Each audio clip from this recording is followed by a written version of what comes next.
All right, Gib. So thanks for coming on. Really appreciate you taking the time. Yeah, it's excited awesome to be have you here. on. Yeah, totally. Absolutely. Excited to really talk about your experience just in entrepreneurship and startups. Maybe go through some of the because I feel like you have a lot of interesting experiences with this. So I'd love to talk about some of the successes, some of the things that were maybe more learning challenges or mistakes that you made.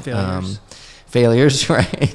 We like to restructure it. It's always a, you always learn something from it. So, and also get into, your career as a professor too, and actually teaching a lot of your experiences with other up and coming students and entrepreneurs. Yeah, that's great. I think the chance to be both an educator and a practitioner has been really cool. I was fortunate to get poured into when I was a young student, and the fact that I've gotten to encourage a bunch of 19 and 20-somethings to go be entrepreneurial has been really, really worthwhile. Yeah. Yeah, I've done a lot of stuff, so I don't know what you want to talk about first, but. Yes. Yeah, I'd love for you to go back to take us way back. Because I think one thing I was saying with the guest yesterday was there's a lot of entrepreneurs out there, and there's not many entrepreneurs. And so there's all these people out there that think that it's this glamorous, amazing, cool thing where you make your own schedule and all that, which it is, but everybody underlooks the disaster that you walk into every single day. And so I'm always very interested, and we're always very interested in, why do people actually decide to do that? What's the thing that makes them say, okay, I'm going to quit this job.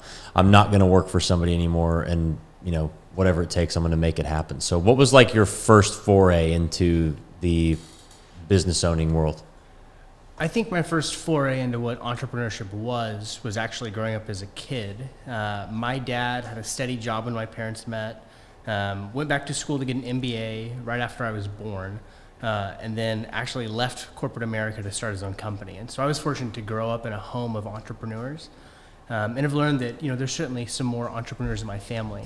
When I was trying to consider what I wanted to study in college, I was attracted to Baylor because they had a strong entrepreneurship program.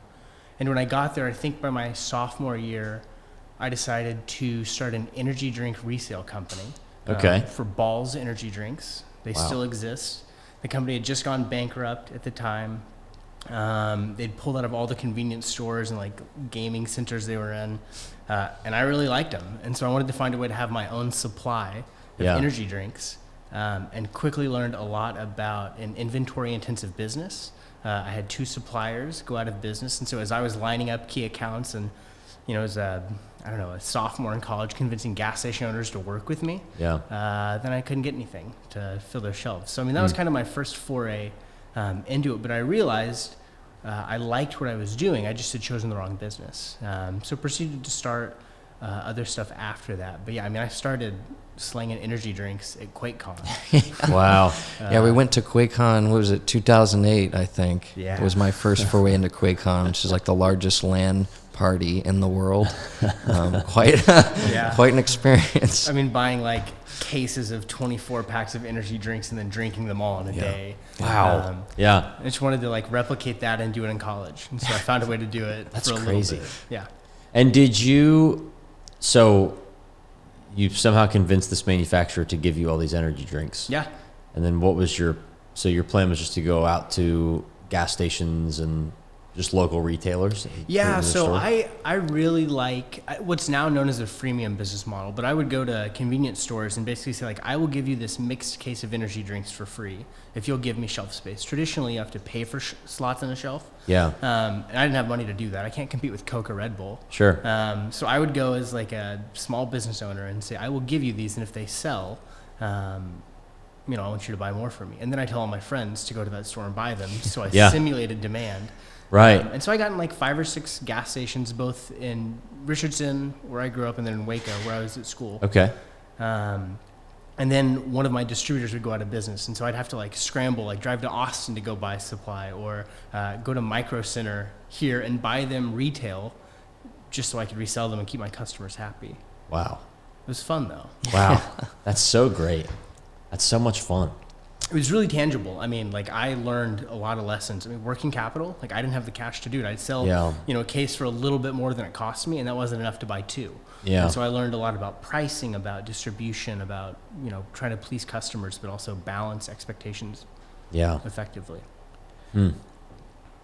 So all right, so you do that for a while, selling energy drinks. Was it successful? I mean, you're in these stores, were you making money and doing well? I made enough money to drink my own energy drinks. Okay.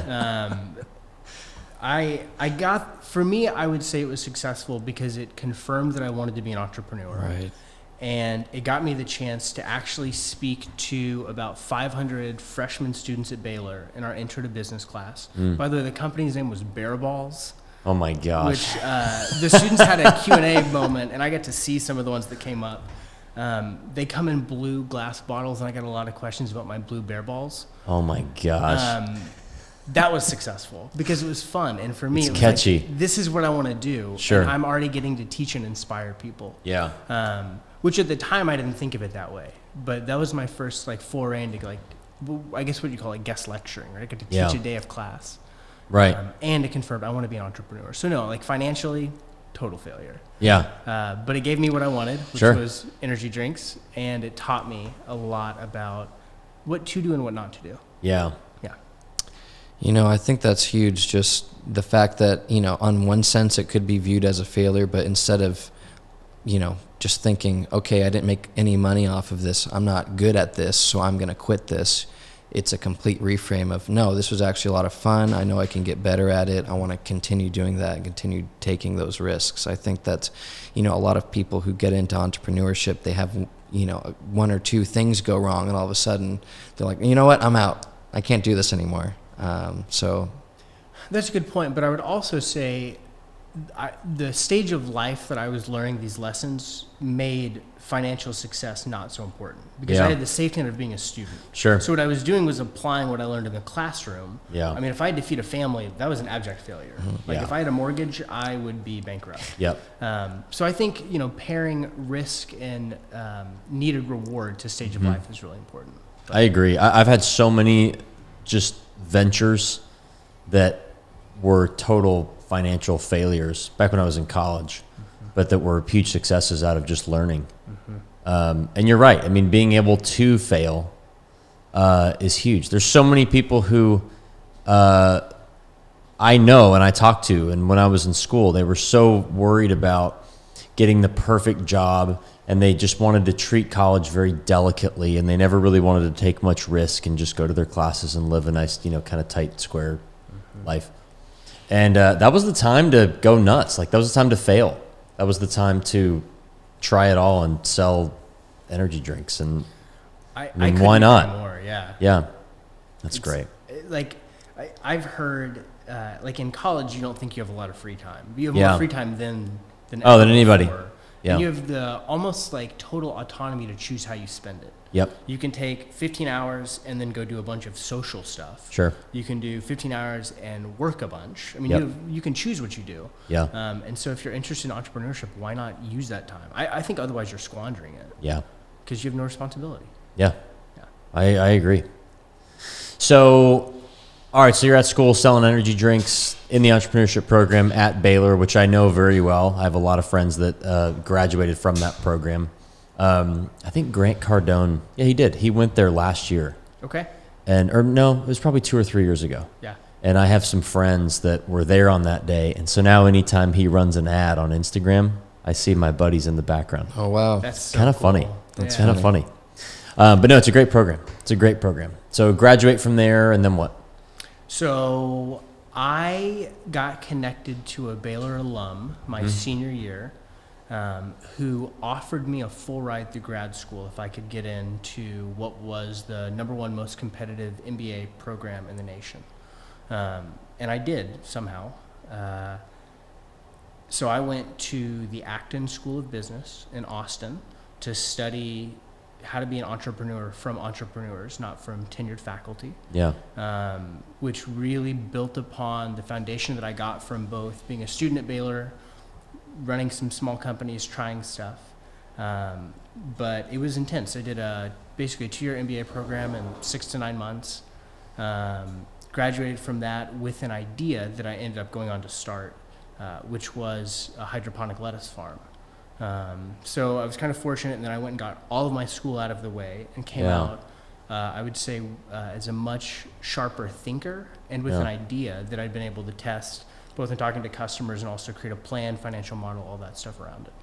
What was that school like? I mean, learning from, because college is such an interesting game, because you have professors that are like you that have actually done it before. And then you have all these professors that are just academics. And I mean, who knows if, when students hear it, it's out of a textbook, but is it really real? And the answer is usually no. What was that school like? You said it was all from entrepreneurs. Was it real world? Yeah, so Acton's entire model is case study based. So teachers are not lecturers, they're Socratic guides. It's their job to ask questions to shape a student conversation, where your entire class has to be prepared for what you're doing. And so we would all like contractually commit to spend 5 or more hours preparing for every single class. Wow. We would read case studies, know them inside and out, and then have to defend the decision you made as the entrepreneur. So you had to go and make statements of like, I am doing this, and this is why I'm doing it. And then we would spend an hour tearing that idea apart. Wow. So you'd act as the business owner in the case study. Put yourself in the shoes of the entrepreneur, live with the consequences of your decision. And for the entire class, you get to defend, realize you made a mistake. But again, it's a safe place to go learn hard lessons. Sure. And the person that's leading the class is someone not only was an entrepreneur, but is an entrepreneur. So our professors and teachers had to own businesses, kind of step away from their jobs to come and instruct the next generation. It was incredible. It was incredibly difficult. I mean, it was 100+ hour weeks for 6 months, but you can do anything for 6 months. Absolutely. Yeah. Any professors there that had companies that are big name businesses? Interesting. I don't think so. One of the things that was really cool is realizing that you can run a 10, 20, $50 million business, and that's not really big. Isn't that interesting? 40 people that work for you, and you're doing great work, and no one knows who you are. Yeah. But those 40 people live fulfilled lives. Yep. So no, I don't think anyone had anything famous, and that was honestly part of the appeal. Yeah. Because it wasn't like I was going to go to XYZ school to learn from some famous person. I was going to learn from excellent practitioners that weren't seeking fame or attention. Which, again, there's nothing wrong with that. I think you build a great company, it deserves to be known. Yeah. But they were hustling. There were people that were just hustling. And had done it you could learn from. and over. Right. And they had a mixture of nonprofit backgrounds and oil and gas and high finance and just kind of all over the place. It's really interesting. Pretty cool. The program is totally different now. So they're no longer an accredited MBA. It was actually, very much counter to whatever the right thing in the world of higher ed to do. They gave up their accreditation so they could lower the price to put more students through it. So if you're interested in entrepreneurship, go check out Acton's Next Great Adventure. It's cool. But it's no longer an MBA. No longer an MBA. What a shame. Did they change requirements, or is it still same requirements, just different outcome?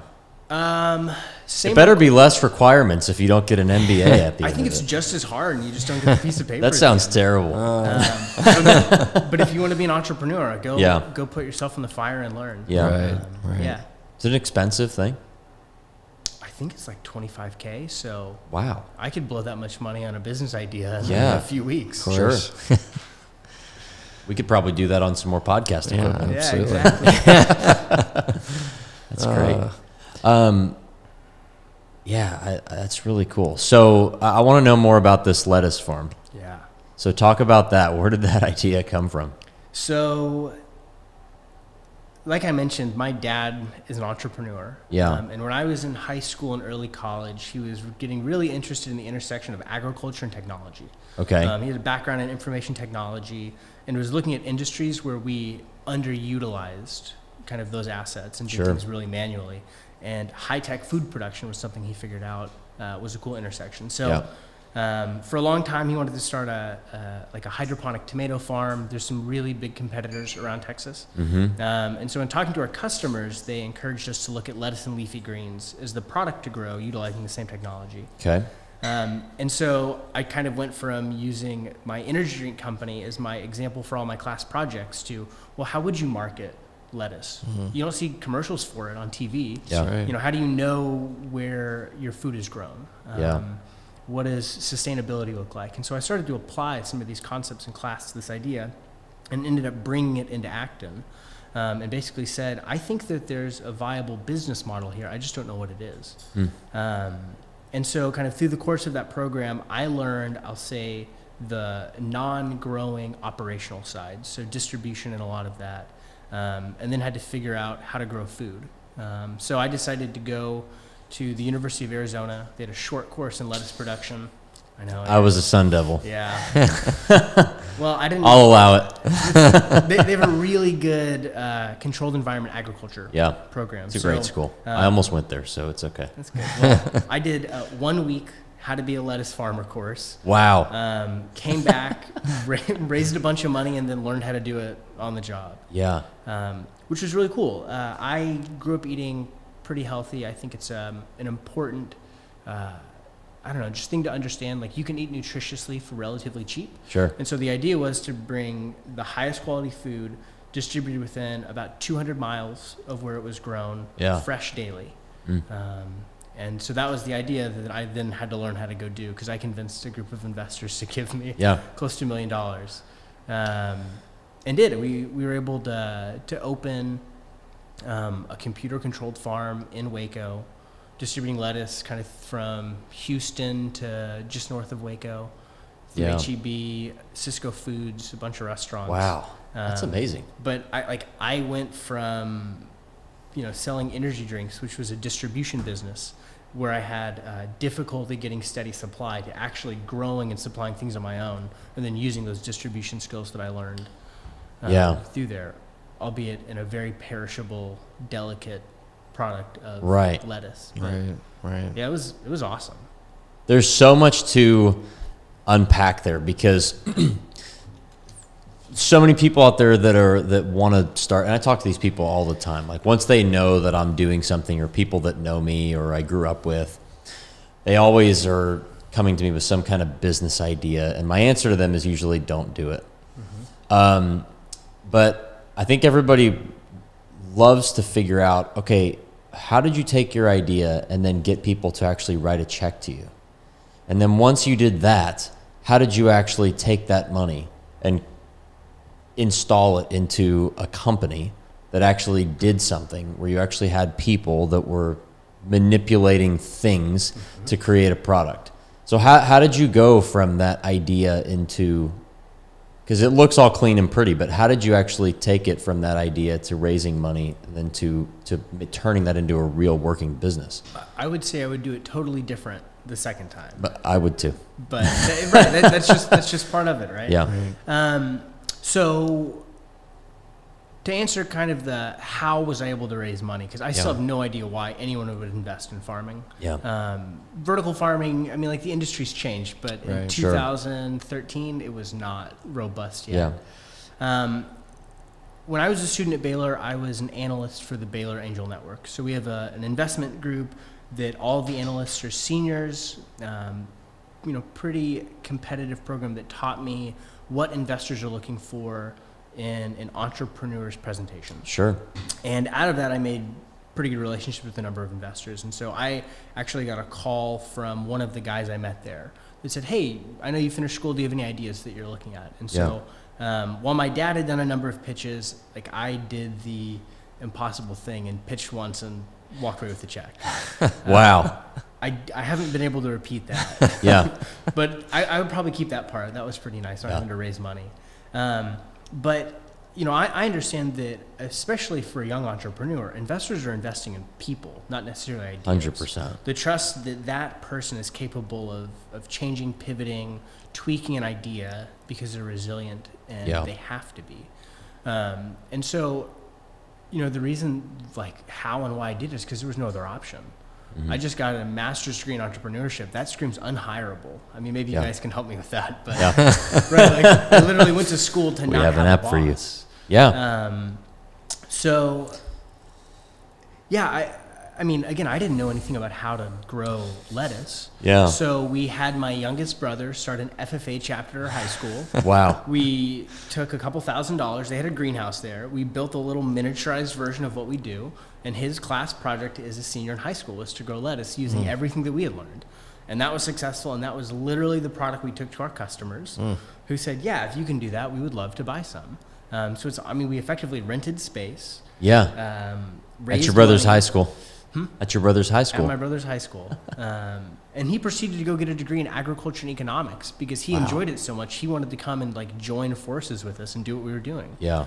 But yeah, I mean, like that was effectively a pilot, although it was way too small to really, show commercialization. Sure. But I mean, ultimately, I did 5 days of that course. I made a couple really good relationships with professors who served as advisors that I could call about questions, whether it was, pest or disease management, or how to do stuff. But I just did it. Again, when you have no other option, Right. you just do stuff. So Yeah. We've talked about this before, right? As soon as you have a plan B, like it's over. It all falls apart. Right. Yes. It all falls Psychological apart. thing.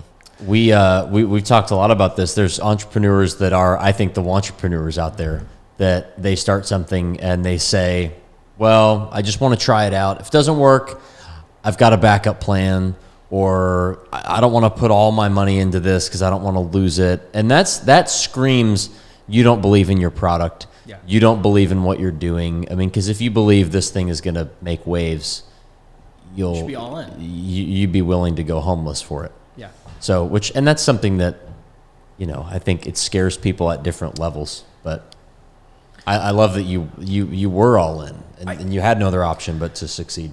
Yeah, I mean, at the same time, though, I can't like mythologize it. I was also really fortunate. Baylor hired me to teach 2 entrepreneurship classes every semester, fully knowing that was like my part-time focus. Yeah. But that allowed me to survive. Yeah. And so I was really fortunate, again, that I wasn't putting like the weight of living on a business, which Sure. freed up plenty of capital to reinvest when either issues arose, opportunities to grow came up. Yeah. But at the same time, I mean, I literally did the trench work to lay our water lines. Like I learned how to drive a little excavator, and I used to shovel, and I wasn't afraid to be out in, the 110-degree Texas summer heat, like literally being a laborer for my business. Yeah. Because that's what it took. I mean, I couldn't afford to hire a bunch of professionals to do all of the work. There's certainly stuff that I wasn't capable of doing. But I mean, I learned how to frame a building, and we framed our offices, and like it was part of it. So, I mean, for me, I agree. There was no assumption that it would fail, but I also had the cushion of having something else to support me financially. Right. Yeah. Yeah, that's great. So what happens with that business? So are you still in this business, or have you made an exit, or? Yeah, so no longer a part of it. I guess we're almost at 4 years. So we raised money on the assumption that we were going to build a pilot, about a 7,000 square foot greenhouse, prove that we could get our price per head at what we projected, that we could sell and grow year round, and that there was more market demand than we were capable of fulfilling, whether it was just us or kind of Texas as a whole, because there were about 3 other competitors doing it at the time. I would say that we checked all of those boxes, but we realized that to expand this business was so capital intensive that it was pretty hard to justify continuing to grow. In hindsight, if I had maybe done a pilot twice as big as it was, maybe I could have really shown some economies of scale, but it was just impossible to reach. So my father and I, who were kind of joint partners with an investor group, decided to walk away. It was a pretty messy separation, but it was the right thing to do, especially at the time. Cool to say, the business is still up and running. It's a small business. It's definitely not the entrepreneurial rocket ship that we wanted to build. Yeah. Kind of throughout the exit process, I met with another VC group that I wanted to work with, but for me, the thing that was really highlighting how on one hand, we proved our idea, but on the other, it was still so unproven were the terms they gave me.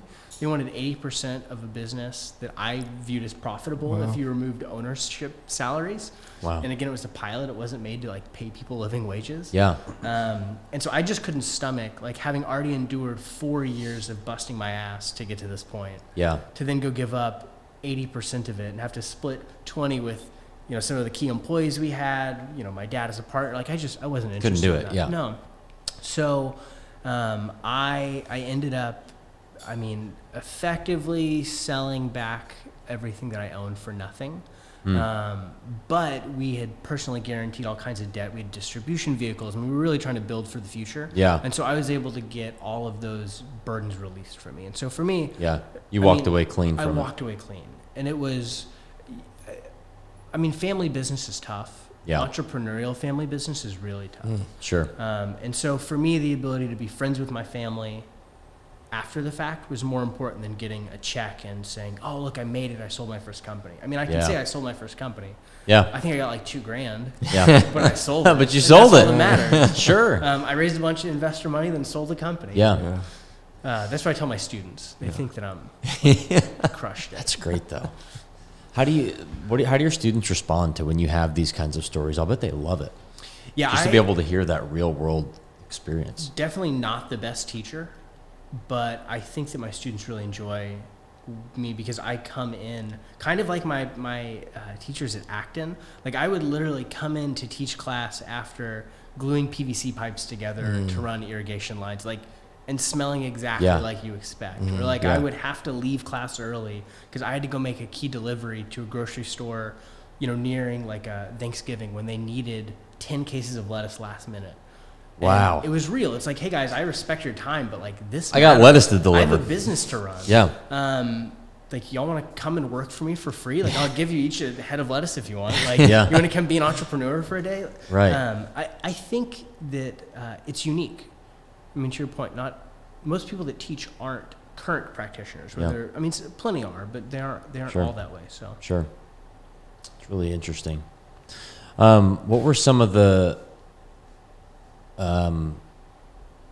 some feedback that I got from a friend of mine? I was just asking him what he likes about podcasts, and he said, I love hearing when people thought it was all going to fall apart and when it was just wrecked and they couldn't see a way out of it and then they built it back from there.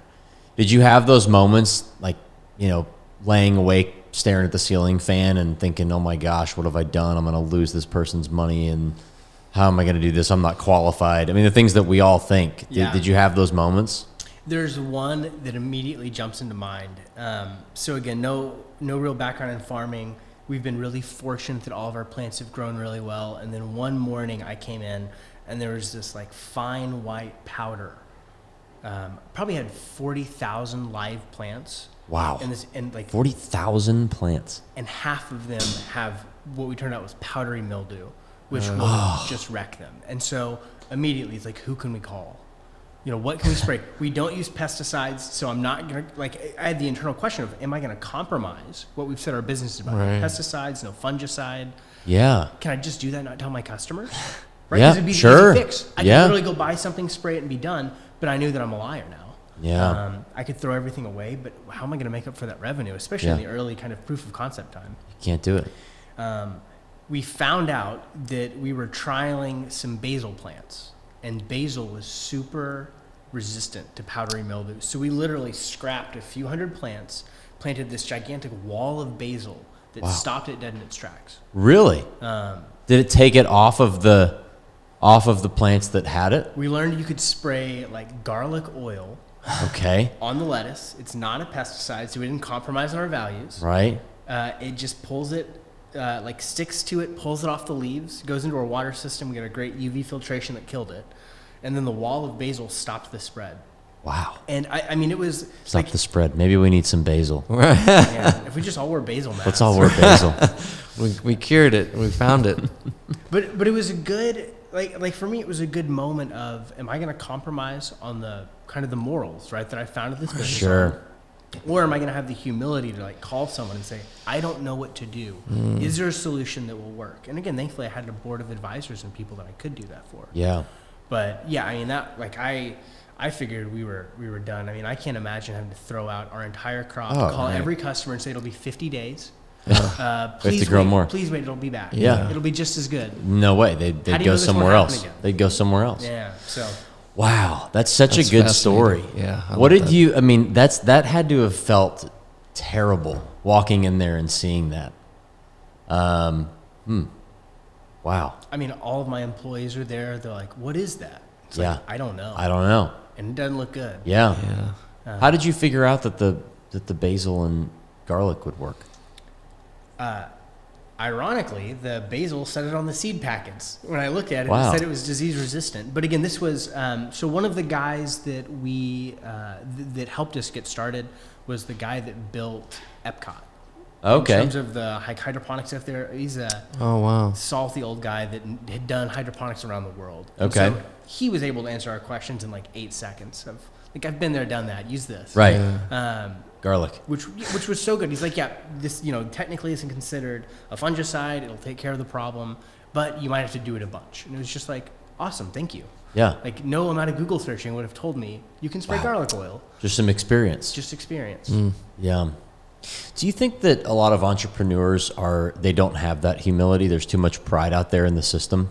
Because I see all these like bullshitter 16-year-old kids that are on YouTube going, I can do this for you and do that. I think now that entrepreneurship has kind of become cool again, there's all of these people who are sort of unwilling to be humble and have extreme amounts of humility to be able to say, or be able to do what you said or that you did, and ask for help and be in a really bad situation and acknowledge that you don't know what you're talking about or doing.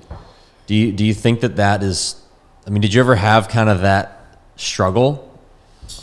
I mean, I would say this whole experience, I like I said, I got bought out of a company that I thought was profitable for nothing. Like, I kind of got my teeth kicked in. Right. Yeah. I was definitely thinking I was on top of the world. Yeah. Like, I figured it out. We're going to go build 10 more of these around the country. Sure. Like, I'm going to be the lettuce magnate. Yeah. I think, one, it's partly just age. Yeah. I definitely have grown up a lot. Sure. Entrepreneurship has forced that upon me. Yeah, man, there's a lot of kids that don't want to listen. Yeah. There's a lot of kids that don't think they need to listen. There's a lot of adults in the same boat. Sure. I think it's just how receptive we are to it. Especially, I mean, feedback's hard. Yeah. And I'm not talking like, oh, you could have done better here, but it's like, you completely screwed up and I gave you a lot of money. Like, if you don't get this right, like, you personally guaranteed it. So right. Your host. Think about that. Yeah. Yeah. You want to buy a house the next decade? Good luck. Yeah. That makes innovators of us all.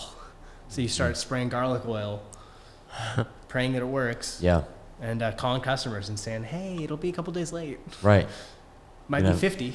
Yeah, might be 50. Might be 2. And you're going to have garlicky lettuce, but we'll get it to you. By the way, garlic butter lettuce tastes delicious. It's not garlic bread, but... I bet it's fantastic. Yeah, it sounds delicious, actually. It's pretty good. It's like, I mean, basically you just chop it up and it's already seasoned for you. Sure. It ended up being great. Yeah, but at the time, I didn't know. Yeah, I wish that I was more humble, because I certainly know that I still forget that I have a lot to learn. Yeah. But there's so many lessons that are just openly available if you listen to people, that I think almost less than humility, but the ability to listen seems to be going away. One of the things at Acton, so you would say something, and if I raised my hand while you were speaking, I would never get called on, because that means I was trying to get my point across. I wasn't listening to you. Wow. And I'm not great at that, but it was a good reminder of, I can't be doing this all the time. Yeah. Because then I'm not actively listening. Right. And some of the best moments, at least in that program for me, was when I had something to say and I listened to you and then forgot, because it was totally different than the direction I was going. Yeah. It was like, never mind, calling someone else. I'm actually dumbfounded, because what you just presented was so different than me. So I think, I mean, yeah, humility is a part of it, but like learning how to listen to one another genuinely, it's important. Do you see that with a lot of students in your class? Like, do you have to remind them of that to actually listen? Because sometimes people too, and I do this sometimes, I'll catch myself just thinking about how I'm gonna respond, and I've already stopped listening to the rest of their sentence. So, which is it's a problem, and it's kind of a learned thing, and you have to constantly be reminding yourself of that. Do you teach these kids that? It's so hard to teach. Mm. I was really fortunate to learn it in an environment that was entirely discussion based. Most classes are not discussion based. Yeah. I try to do stuff in a more, especially case oriented. Go live with the consequences of making a decision. Have your classmates pick it apart. Like, I'm not the expert here. It's not my business. We've all read the same 8 pages. We all have the same facts. Let's use our critical minds to think about it. I try, but it's hard. Yeah. And at the same time, I have really great students, and I don't want to stifle their ideas. Sure. But how do you teach someone how to be a good listener? Yeah. It's a life skill way beyond entrepreneurship, right? Yeah. And it's gotten hard. I mean, especially like this last year, we've lost so much face-to-face contact. Right. Zoom is it's a great tool, but like this conversation would not be as effective if we were on screens and I couldn't read your body language. I couldn't actually look at you. I'm just looking, left one's like, I think it's going to get harder from here. But that just makes it that much more important and that much more impactful when someone's good at it. Yeah, I think so too. And I think it's actually going to end up being a pretty serious differentiator for people. I mean, if you're able to have those conversations and make them meaningful and really listen to people, weirdly, that in and of itself for entrepreneurs and young entrepreneurs in particular is going to become a differentiator for investors and customers and employees as well. Yeah, I mean, especially on the customer and employee side. Yeah. Like I feel like a lot of people are disenfranchised with their jobs at this point because they don't feel listened to. Yeah. And understandably, I can't imagine being a middle manager and having to do your job, which is normally in person, remotely. Oh my but gosh. How many people feel micromanaged or untrusted because of this? So yeah, I mean, I think understanding what your customers want is a big part of it, but just, I mean, how you treat your employees is gonna, I hope, fundamentally change coming out of this.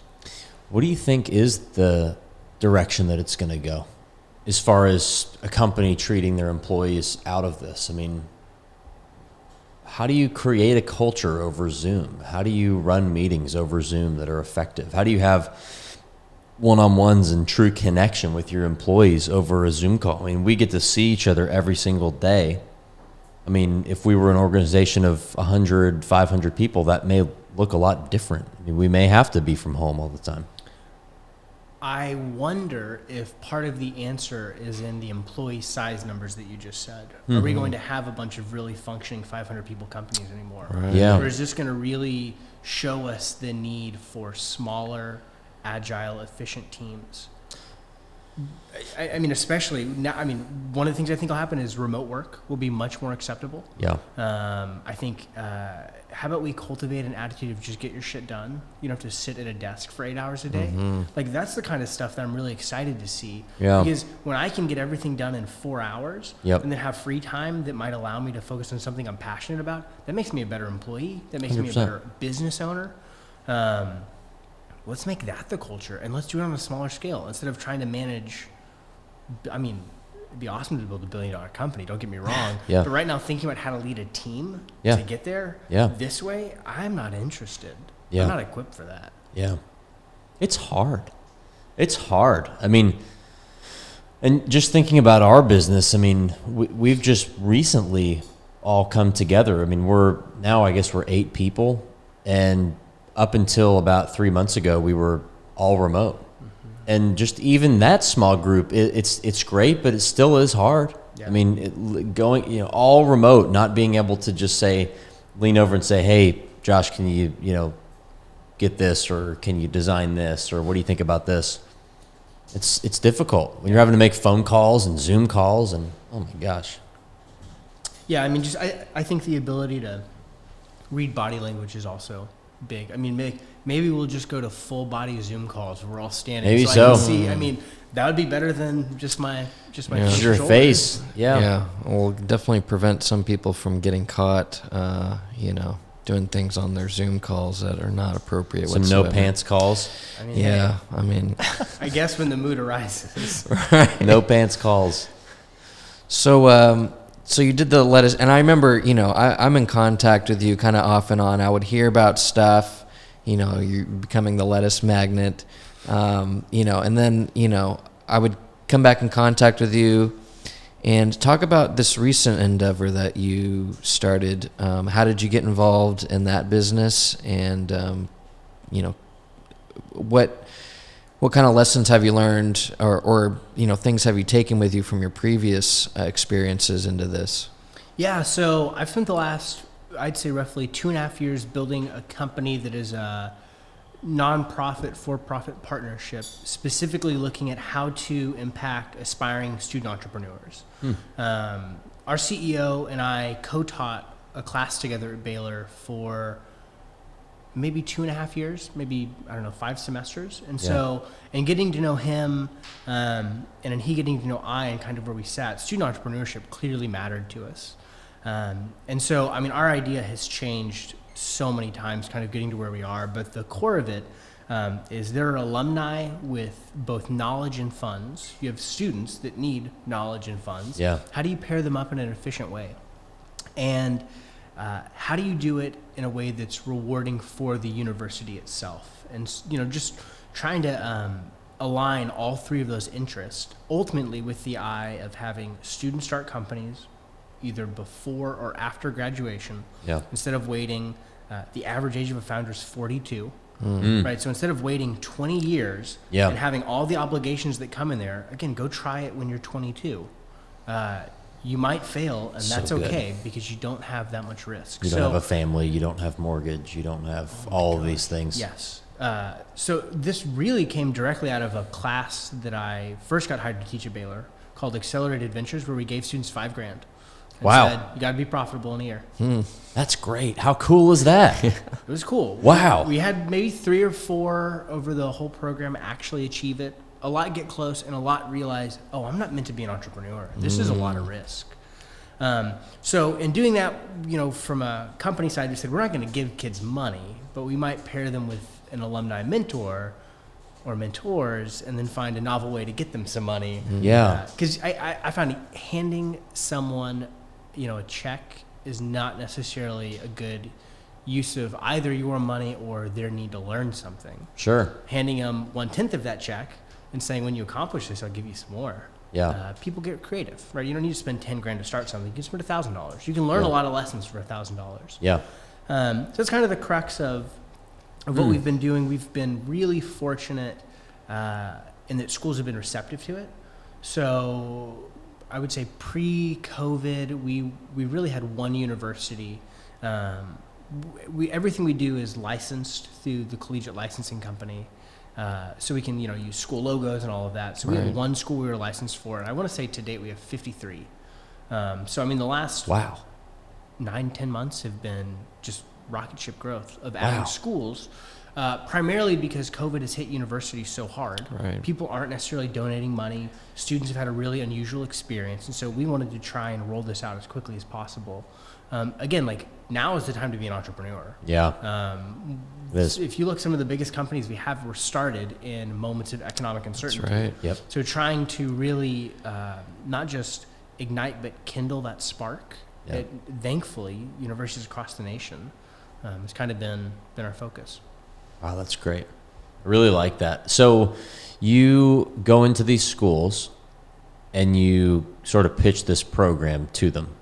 And then does it become part of their school and their curriculum, or is it just a very standalone So thing? we've intentionally built it to be standalone. Okay. So we can work at a school that has a top 10 ranked major of entrepreneurship, or a school that has a minor, or students that don't even have the ability to actually study it. But it's kind of multi-part. So if you want a mentorship tool, awesome. We have a mentorship tool that allows alumni to record kind of their lessons learned and share them with students. And then if they want to have their own meetings after that, it's on the student to take initiative. So we're not trying to be a mentorship platform. There's tons of those. I think they're great. Wow. But we're not trying to replicate that. We do have a course that we offer. You can go and kind of learn the mindset of how to be an entrepreneur. Yeah.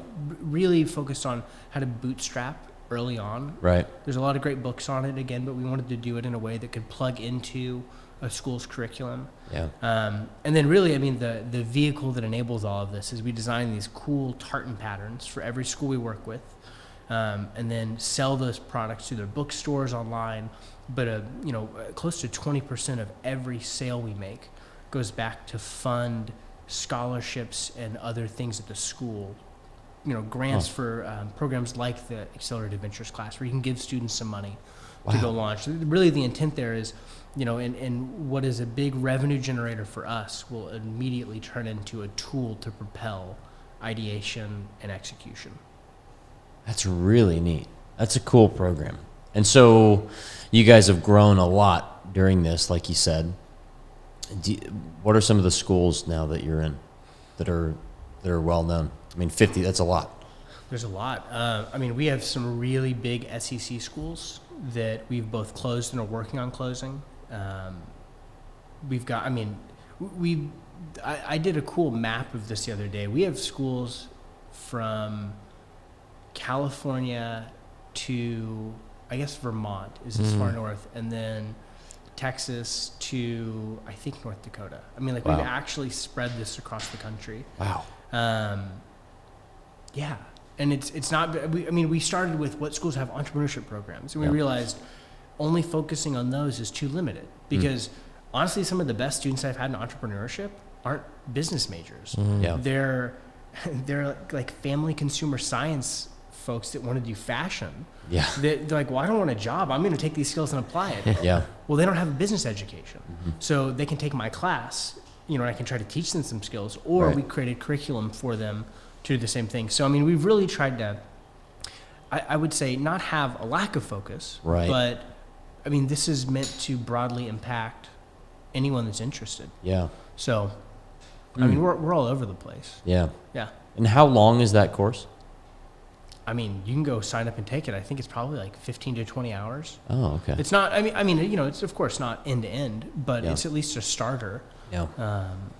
You can go figure out what the 10 best books to read are, and between that, you probably have a pretty decent foundation to then go and do something. Because again, you have to go do something. Right. You can read about how to be an entrepreneur all you want. But you have to actually do it. It takes some execution. So, what are some of the most successful businesses that have come out of that program that students have started? So, I get the chance to highlight, I'll say two that I think are really cool. One of them was a team of business and fashion merchandising students that took this like plaid pattern that Baylor's president had, his wife had commissioned, and they commercialized it. They made it into ties and socks and scarves and pocket squares and all kinds of stuff. This is in the peak of Baylor football. Okay. Crushing it. And they went to They went to a bowl game with thousands of dollars worth of inventory and just sold it to alumni. Wow. Couple twin brothers had bought it from some of their other teammates, and they were able to sell it like a year after they graduated for maybe a couple $100K. Wow, good for them. Smart guys that were going to be successful no matter what they did. Yeah. But it was awesome to see. We actually had an exit that part of the money goes back to the program, so they're able to fund future student teams. Yeah. Part of it. You're getting money for free, so there's some strings attached. But also, they had a legit exit. That company's Dapper Bear. It still exists. It's cool to see. Dapper Bear. Yeah.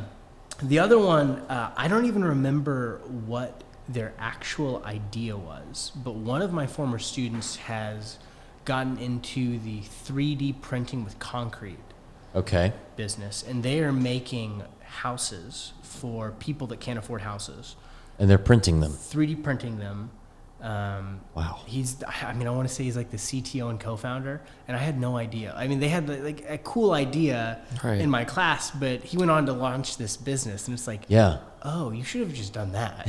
Right. That would have been you should have done cooler. that. Yeah. Maybe he was saving it. He didn't want to let the cat out of the bag. I think he was. Yeah. I think it was wise because they're doing awesome. I've seen them. They're based out of Austin. Wow. Of course, the name is escaping me, but Alex LaRue. That kid knows. If you're listening, Alex, you're doing a good job. Yeah. That's so cool. We had an entrepreneurship class at Arizona State, and it was cool. It was really, really interesting. And Eli, the guy who runs that class, has actually been on the podcast before. And successful entrepreneur, done a few things, into real estate as well. And I remember the ideas in that class, because the intention there was you have a semester, you have to start a business and then obtain revenue by the end of it. And some of the ideas were just hilarious. Like 3D printing sounds amazing. Some kid in our class wanted to make like flavored milk beverages. It's like really obscure things that don't ever make any sense. And I say that because I like the way that your program is structured. You're really going after you're going after kids who really want to start businesses. Yeah. It's not just some required curriculum that people get into and have to take to pass a class. Like, this is something that you're going after kids that actually want to be entrepreneurs, that actually want to start businesses. And maybe they decide that's good for them, maybe decide they never want to do that again. But at least they're the people that are actually interested in it. I think makes a big difference. I would say success in my class can look like selling a company for $100,000, and I mean, that's awesome. Sure. But if you just realized in one semester that I really don't want to be an entrepreneur because the amount of risk, the amount of ownership that I have to take, it's just not. Maybe I'm not qualified for it yet. Yep. If I just saved you 5 years of your life, yeah, I feel like I did you a service, even though it's a hard lesson to learn. Right. It also, I mean, I recognize it's also harsh to say. I mean, like, you know, you might fail in this and realize this isn't your career path. Yeah. That's an identity crisis. But again, I think better to have it than when you have a mortgage. Yeah. You know, I shouldn't have gotten into this. Absolutely. Why did I quit my job? Yeah. So. Well, I think what also happens is many forget that you can make a great living. You can become wealthy in a great job. And you can rise up the ladder and be an executive and all of that. You don't have to go start your own thing. So I think it's great what you're doing, giving people the ability to actually take that chance, give it a shot, and decide if this is something that they want to do. That's very beneficial, because you're right. If you can save them 5 years, that's huge. Yeah, it's been really cool. The new piece of it is I'm actually leaving the company in a couple weeks. Oh, wow. So I've recognized that I really like to start stuff. Mm-hmm. I really like to prove concepts. Okay. But figuring out how to run a growing organization is not necessarily my forte. Wow. So you're sort of like a textbook entrepreneur, like somebody with ideas that gets them off the ground. No. And then wants to go try something else. I'm a textbook operator. I'm a horrible idea guy. If you want to see my book of like magic ideas, I don't have one. But if you want to come to me with an idea and we want to figure out how to make money, how to make it work, how to operationalize it, I love that. But wait, you're doing the opposite though. No, I find really, really smart people find me and just know that I work hard. Okay. Trust me to go do it. And My dad had an idea for a lettuce farm. Okay. He didn't know how to make it work. Yeah. I figured out how to make it work. Okay, makes sense. You know, I got approached with this cool, how do we impact education and all of that? Yeah. I said, well, let's figure out a model. And because I have the freedom of it not being my idea, I think I'm able to look at it with a much more critical eye. And so now that we've kind of proven this concept, we're in a ton of schools, we need someone that can operate that kind of company, because that's not my forte. And hopefully I can find something else to go and impact in that manner. Yeah. So you have something else that you're going to go do? Entrepreneurially, not yet. I've been asked, and again, like, I think I've been very fortunate in my ability to bounce between things. So COVID has impacted higher education. Yeah. There's a bunch of classes that need someone to teach them at Baylor. And so I'm going to go teach effectively full time in the spring, entrepreneurship classes, hopefully encouraging students, right? Taking kind of all these lessons into the classroom. And do that in the spring, and then figure out what I'm doing in June. Yeah. That's neat. I got 6 months. Sure. Yeah. It's a good amount of time, and at the same time, it goes by really fast. It's going to go by real quick. Absolutely. Tell us about I love talking about having people around you that are risk tolerant, because you're a very risk tolerant guy. You're okay with stomaching a lot of risk. I think that's hard for people. And to talk about being in relationships as an entrepreneur, sometimes that can be very difficult. If your spouse or your significant other grew up in a more stable environment where there wasn't that level of risk reward or risk right. failure, that can be a huge tension point. So can you tell, I mean, you're married, correct? Tell us about that with your spouse. I mean, is having a marriage where you're going out there taking these giant risks, you know, are they a super supportive person? How has that played a role in everything that you've done? Like I said, I grew up in a home of entrepreneurs, but my dad wasn't an entrepreneur when he met my mom and when they had me. And I saw as he made that transition how difficult it was to no longer have the security blanket. Yeah. And I don't want to say like insecurities in a negative way because it's real. Yeah. You go from a job with a 401k to it's up to you. And Oh, yeah. one year you're going to be super profitable and the next year you're going to struggle. Right. I saw what that did to my mom. Yeah. And how incredibly supportive she was. And so as I thought about the kind of person I wanted to marry, Yeah. they needed to know, like, this isn't a phase. This is who I am. Yeah. I'm always going to operate this way. Yeah. And I lucked out and met a girl who gets it. And she has been, so we've been married a year this coming Monday. Wow. That's Congratulations. unbelievable. That's great. I met her like 8 months before we got married. Okay. We're still- Unbelievable to me. It's been that long already. Wow. Been that long. So you haven't had a like, official big reception for We that haven't had yet because I anything. haven't gone to that yet. Wow. Yeah. Of course, if you haven't gone, they haven't had it yet. No, I mean you met her, and then That's the next right. week I proposed, and then we Yep. got married a couple months That's after. right. yeah. How quickly did you propose to her after you met her? 6 months, That's and it was great. only that long because she was in Europe all summer. I mean, Wow. I knew, like, it's so cliche. I so didn't believe in this, but like I knew probably like the second time I spent time with her. Yeah. Wow. And she told the friend that introduced us the same story. Okay. And so we were both, very confident about it, which led Yeah. to, I think, again, for my benefit, like being that honest with someone about like, hey, we both feel this way. Like, this is my life. Right. Like, I might make $50,000 next year, and I might make 15 the next, and the next I might sell a company, and we might be flush, Yeah. or it might all fail, and it might fail every time. But I'm not going to quit trying. Yeah. Again, to be able to discuss that openly from day one was awesome. My wife is a social worker, so she's really, really good at working with people, which I think is also beneficial to me as an entrepreneur. Yeah. As every day is a roller coaster, she can help balance out my highs and lows, Right. keep my perspective very grounded, and is also so thoughtful and loving that I feel okay. I would say taking the risks that I have, like stomaching some of this stuff, also making stupid decisions and knowing that I'm still supported. I mean, I don't want to find out if there's a limit to that, Right. but I appreciate that I'm encouraged to do it. Yeah. In leaving this company, she's been on board. But it wasn't because it was my idea. It was because something that we had to talk about. And that's what I think the hardest thing for me is being married is now I make decisions with someone else. Yeah. So like the next business that I start is not just my own endeavor anymore. It's going to be Right. someone else's as well. So learning how to be considerate of that is an adjustment process, but Yeah. it's worthwhile. Wow. That's really cool.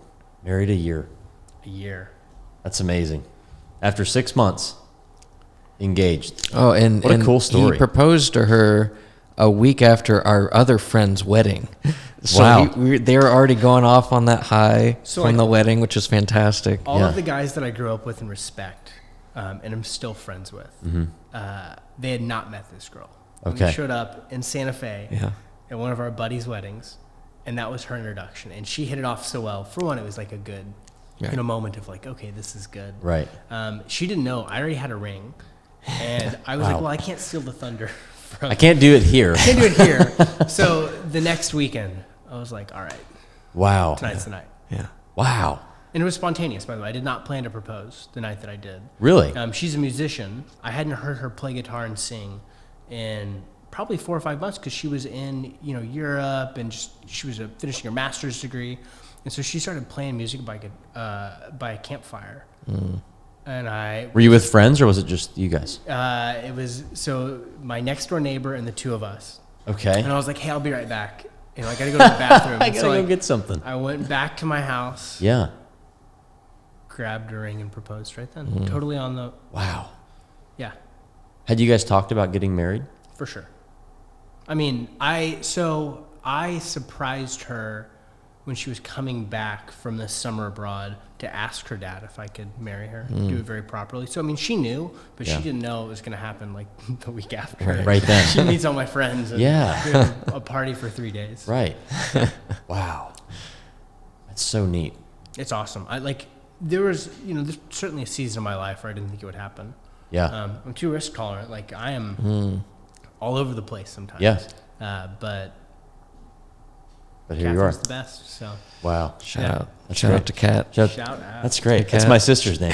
She wanted to a good come, by name. the way. She wanted to be a part of Oh, really? it. She should have come. We could have had her on. Could ask her the truth. Yeah. Yeah. Ask her what What's she the real really story? thought. Yeah. What is it really like being married to this guy? Should be a good follow-up. Yeah, absolutely. Well, I think it's a good question to ask entrepreneurs because, I mean, there's so much creativity out there that can be stifled by a partner that's just not risk tolerant. I mean, if you are with somebody that genuinely cannot tolerate risk and just can't stomach it, that's going to be a real problem. It's going to be a real problem. And I love what you said about how you were so open and honest about, hey, this is who I am. This is who I will always be. I will always take these risks, and it may work out and it may not, but I'll always keep trying. That's so great. I think people really need to take hold of that and do that. What was her response to that? When you started having those conversations, was she all on board, or what was her feedback? I don't think she understood what that actually meant. And I don't mean it in a negative way, but until you live with it day to day. Right. Sure. It's one thing to say like, hey, we can't do dinner tonight because I'm busy working. It's another to actually live with someone and say like, oh, you wake up at 5:30 and it might be 8 o'clock and you're still on Slack responding to stuff. Like right. that it actually is life. You weren't making it up. I think because I was in the middle of kind of launching this business, she could see a little bit of what it looked like. Yeah. And while she doesn't have a background in business, she's smart. And so we get to have conversations, right, where I could, and I can actually listen to her. Like, even though you don't have expertise in this, like, what do you think about this? Yeah. How would you go about this? And so, I mean, like, great ideas have come from her and I's conversation that I can then bring back to our team. I appreciate her receptivity to it. And the fact that she has never told me to go get a job. When we first started talking about me leaving this startup, it was never like, well, good, you should go get a job, right? There was not a facade of support at all. Yeah. It's authentic. And she's like, well, cool, what do you want to do next? That's been really good. I don't think her dad understands it. Really? Her dad's asked me a bunch of times what I actually do for money. Yeah. So I just tell him I teach classes and then some other stuff. Right. And he's like, that pays for it? And I'm like, yeah. But again, like, Wow. it's okay because what I appreciate is not only is my partner supportive, she doesn't care that her parents might go, what does he do? Right. Her Yeah. her friends are like, he does what? How's he ever going to make money at that? Like, I don't hear those negative voices creeping in. Yeah. Which, like, again, I don't know how I lucked out. But She has complete confidence in you and what you're doing. dumb. I don't have confidence in myself. Oh, that's great. I love that. That's such a good story. That's a great learning lesson for a lot of people to hear that. It's so important. And by the way, It's like, so important. I'm so glad I waited. I certainly could have, considered marrying someone that I'd met earlier. Yeah. But right. patience was huge. Yeah. Yeah. That's great. Absolutely. Yeah. Patience is key in every part, right? Every part of life. So Yeah, like, I mean, disciplined decision making. Like, I don't want to, say, oh, marrying someone is just a disciplined decision, but how you spend money, how you spend your time, the people that you associate with, relationally, whether it's friends or, spouse or significant other, like, you got to be judicious with everything you have. Yeah. Especially time and energy, because it's 100%. like It's finite. The finite resource. Yeah. So, saying no to stuff is not fun, but sometimes no is the only answer. yeah. Yeah. I'm always very fascinated by the fact that I seemingly always have time for the things that are important to me. You ever notice that? Like, we've had that conversation. Yeah, everybody always tells me, with all the stuff you have going on, how do you have any time? My answer is always, well, I don't feel stressed for time ever. Like, I feel like I move quickly, but I feel like I always figure out how to create space for other things that are important to me. I think that's kind of a common entrepreneur's trait, I feel like. Yeah, especially finding the things that enable you to be a better entrepreneur. Yeah. So as cliche as it is, I got into Brazilian Jiu-Jitsu. Okay. About 3 years ago. Of course, Joe Rogan. Big Joe Rogan guy. I don't go elk hunting yet. I'm not quite Are you eating elk? Yeah. But for me, so I grew up. I was a gymnast for 15 years. So like body weight, movement. Right. Never did martial arts, but like I have pretty good self-awareness. And I found for me that it was more effective than trying to sit and do 30 minutes of meditation. Yeah, because I can't do meditation. Right, I couldn't either. But Can't having do someone literally try to strangle you unconscious, like you can't focus on anything else. Yeah. And all of the junk that I was stressing about, customers, emails, did I phrase things right? Like it all goes away. Yeah. And I was able to come back refreshed. And so, I might intentionally say, I'm going to carve out 90 minutes at lunchtime and just go do that. Yeah. And come back and be more engaged for the afternoon, more productive. So, I agree. I think for the things that matter, you find time. But I think finding the right things that make you not only a better person, but just more, focused. Yeah. And of course, mine happened to be the most cliche guy thing in the world, Right. which is jiu-jitsu. What is that like right now? Are you guys still able to go? No, I mean... So you're just a stress... I'm just stressed. Well, I started mountain biking. I started riding bikes down hills. Okay. Yeah, no, I mean, it's honestly, for me, it's been like a loss of community. Like it is kind of the thing that I did in addition to being an entrepreneur and being an educator. And so it's been so weird not hanging out with my people, like being pushed physically and mentally. I'm ready for it to be over so we can just go back to... Do you know when they're going to open that back up? I mean, it's open. I've gone some. Really? But it's just, it's hard to say. I mean, we've had a few, families get COVID. Right. Yeah. Thankfully, I mean, we're all pretty athletic. Like... No one's getting really sick, probably. Yeah, but at the same time, I don't want to risk it. Like, I mean, this next week, we're going to spend Christmas with my in-laws. And for me, it's easier to say, I'm just not going to go be risky because I cherish time with you guys. And, I would hate to be the reason that someone gets sick. Yeah. So, I mean, it's this constant trade-off. And so, like I said, I mean, I started mountain biking. Like, talking about high-energy adrenaline. Yeah, like, you're always filling it with something. Absolutely. You can't do anything else when you're riding at trees but focus. Right. So, I mean, I found in some ways it replicates it. Yeah. And if I get hurt, it's my fault. Right. Yeah. So, 100%. Yeah, that's great. Replacing it. I really like that. Are you real into your health? I mean, Brazilian Jiu-Jitsu, are you a real healthy guy? I mean, I try to be. I like pizza. But, Yeah. I mean, again, like I was a gymnast, right? So I grew up eating well, training constantly. I'm sure Josh can attest. I will never be in the shape Josh that I is was a when I healthy was eater, too. 17. Well, yeah, no, I mean, there's no neck, just like straight muscle. That's good. Yeah. It's a little meatball. I mean, I could always be better, but to me, being able to operate as best I can physically is imperative to everything else that I do. Oh, yeah. So I think definitely it's taken for granted that, and we have health talks, Josh and I mean, almost every day we're talking who's about. more healthy out of the two of you? Yeah. I don't know. We're kind of like doing different things at this time, Yeah. Evan's really like in a bulking phase. Am I correct? Trying to put 15 pounds on. Why? Why do you want to put 15 pounds of Just muscle? more comfortable. More useful. Yeah. I want to be able to just do more things for longer periods of Just time. more Just capable. more endurance. Yeah, just more capable. Yeah. So he's constantly eating, he's eating like what, it's 5-6 meals a day. 6 meals a day. I'm on like the kind of intermittent fasting Yeah. thing, spreading my meals out and kind of like eating giant meals at the end of the day or something like that. I don't think there's any right or wrong way about it. I think it's like, what are your goals and, breaking it down about how to get there. And I think most insightful piece of that is like everybody is different. Everybody is different. Oh, yeah. What works for you? What works for you? Yep. What are you trying to accomplish? And it doesn't always have to be the same. Like what's good for me is probably not good for you because we're like 8 inches different. Right. Like I can't eat and exercise the exact same way you do. Yeah. And that's awesome. Like I'm so glad people are at least open-minded to that. 100%. And self-aware to be able to know that it's not a one-size-fits-all. But you know what?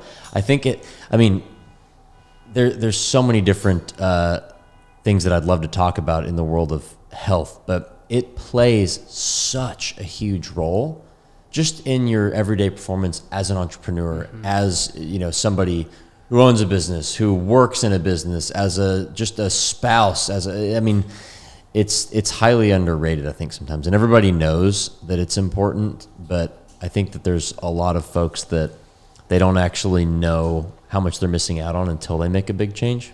Absolutely. It just makes a big difference. No, again, before we started this, I made the joke, like, if I could do anything again, I'd go be a lettuce farmer. Like, I ate so healthy. Yeah. Because I would literally take a head or two of lettuce every night and eat, like, a big salad.